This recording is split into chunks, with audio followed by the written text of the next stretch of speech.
Hello everyone, I hope you all are doing amazing. Guys, क्या आप लोग confuse है कि आपको कौन सा लाइसेंस चूज करना चाहिए, ईआसा, एफए या डीजीसीए?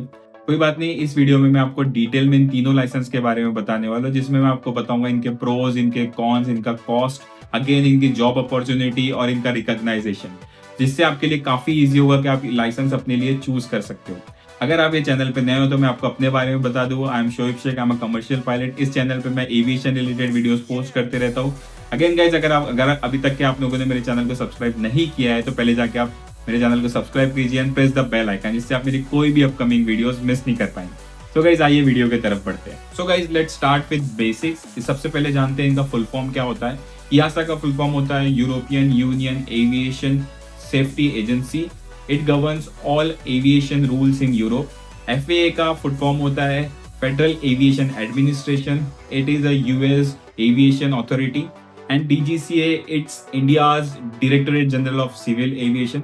गाइज, ये तीनों अथॉरिटीज CPL लाइसेंस इशू करती है, बट इनके डिफरेंट ट्रेनिंग पाथ है, डिफरेंट एग्जाम सिस्टम है और ग्लोबली रिकॉग्नाइजेशन इन तीनों का अलग है। तो गाइज, आइए हम लोग जानते हैं कि इनके ट्रेनिंग रिक्वायरमेंट्स क्या है। सबसे पहले बात करते हैं हम लोग FAA की।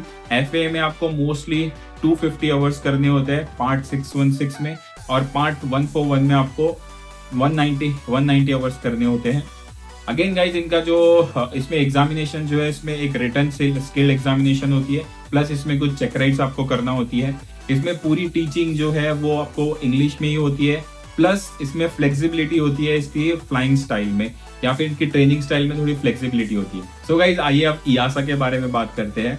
ईआसा is divided into 2 parts, moderate and integrated. इसमें गाइज आपको 200 आवर्स की फ्लाइंग करनी होती है, and they are more strict towards their theory exams, क्योंकि इसमें आपको 13 ATPL थ्योरी एग्जाम्स क्लियर करने होते हैं।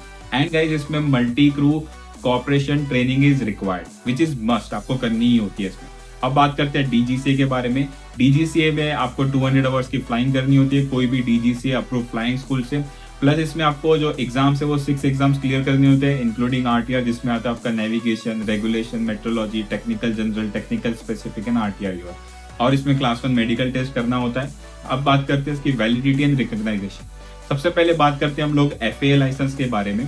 सो guys, FAA licence is valid in US, और आप इसको कोई भी नॉन ईआसा कंट्री में आप इसको कन्वर्ट करवा सकते हो। ईआसा के लाइसेंस के बारे में बात करते हैं। It is valid in only European countries, और अगर आपको इसको दूसरे लाइसेंसेस में कन्वर्ट करवाना है तो थोड़ा सा इसका डिफिकल्ट पाथवे है, डिफिकल्ट जाता है। And DGCA, it is valid in India only. अगर आपको इसको दूसरे इसमें FAA या फिर ईआसा में कन्वर्ट करवाना है तो आप करवा सकते हो, बट इसमें ये थोड़ा सा डिफिकल्ट पाथवे होता है, जो कि आपको थोड़ा सा डिफिकल्ट जाता है।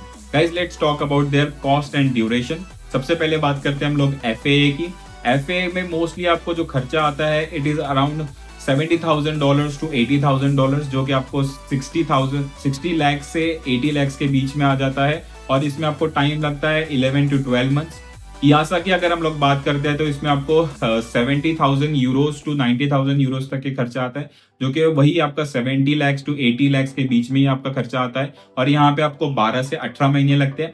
अगर आप DGCA की बात करें तो DGCA में आपको मोस्टली 45 टू 60 लाख के बीच में आपको खर्चा आता है, और यहाँ पे भी आपको 12 से 18 महीने लगते हैं इनकी ट्रेनिंग करने में। सो गाइस, अब हम बात करते हैं जॉब अपॉर्चुनिटीज के बारे में। अगर आपके पास में FAA का लाइसेंस है तो आप US में एज अ कार्गो में काम कर सकते हो, या फिर आप एज अ इंस्ट्रक्टर काम कर सकते हो, जब तक कि आपके पास में 1500 आवर्स नहीं आते। उसके बाद में आप एयरलाइन में अप्लाई कर सकते हो। अगेन गाइज, अगर आपके पास में ईआसा लाइसेंस है तो आप मोस्टली यूरोपियन एयरलाइंस में आप काम कर सकते हो, जिसमें आपका आता है लुफ्तांसा, रायन एयर, इस जैसी एयरलाइन में आप वहां पे काम कर सकते हो। अगर आपके पास में DGCA का CPL लाइसेंस है, आपके पास में DGCA CPL है, तो आप इंडियन एयरलाइंस में काम कर सकते हो, जैसे इंडिगो, एयर इंडिया, उसके बाद में आपका स्पाइस जेट, ये सारी एयरलाइंस में आप काम कर सकते हो। गाइज, आइए अब हम लोग बात करते हैं इनके कन्वर्जन की, कि अगर आपको एक लाइसेंस से दूसरे लाइसेंस में कन्वर्ट करवाना है तो आप कैसे करवा सकते हो। तो गाइज, अगर आपको सबसे पहले बात करते हैं, अगर आपको ईआसा से FAA में कन्वर्ट करवाना है तो आप ये करवा सकते हो। आपको रिटर्न एग्जामिनेशन देनी होंगी और कुछ चेक राइट्स देनी होंगी। अगर आपको FAA से DGCA में कन्वर्ट करवाना है तो आपको इसमें ये होता है कि आपको मोस्टली DGCA के एग्जाम्स देने होंगे। कुछ 4 एग्जाम्स है, navigation, regulation, RTR, and your metrology. ये आपको 4 एग्जाम्स देने होंगे। क्लास 1 मेडिकल टेस्ट अगेन आपको करवाना होगा। अगर आपको टीजीसीए से ईआसा में या फिर एफए में कन्वर्ट करवाना है तो ये काफी ज्यादा टफ होता है, प्लस ये काफी ज्यादा एक्सपेंसिव भी होता है।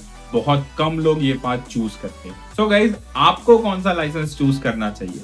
अब ये डिपेंड करता है कि आपको कहाँ से फ्लाइंग करनी है, आपको कहाँ पे रहना है, कहाँ पे काम करना है। अगर आपको यूएस में काम करना है तो आप एफए चूज कीजिए। अगर आपको यूरोप में काम करना है तो आपको ईआसा चूज कीजिए। अगर आपको इंडिया में ही काम करना है तो आप डीजीसी से सीपीएल कर सकते। But again guys, Europe countries या फिर यूएस में जॉब मिलना इतना आसान नहीं होता है। वहाँ की मोस्टली ये इनका रिक्वायरमेंट, उनका सिटीजनशिप भी चाहिए होता है या फिर आपके पास में अच्छा खासा फ्लाइंग आवर्स होना चाहिए। गाइज, ये सारे लाइसेंस की अपनी अलग ही कुछ स्ट्रेंथ है, तो आप अपने बजट से मैच कीजिए, अपने गोल से मैच कीजिए और आपको कहाँ पे फ्लाइंग करना है उससे आप मैच कीजिए। Then you can choose your path कि आपको कौन सा लाइसेंस बेस्ट रहेगा, आपको कौन सा लाइसेंस इजी जाएगा या फिर आपको कौन सा लाइसेंस लेना है। सो गाइज, अगर आपको वीडियो अच्छा लगे तो प्लीज लाइक कीजिए, सब्सक्राइब कीजिए and share with your friends.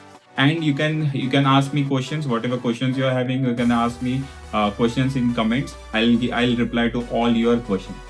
So guys, मिलते हैं नेक्स्ट वीडियो में। तब तक के लिए stay safe, stay happy and keep smiling. जय हिंद।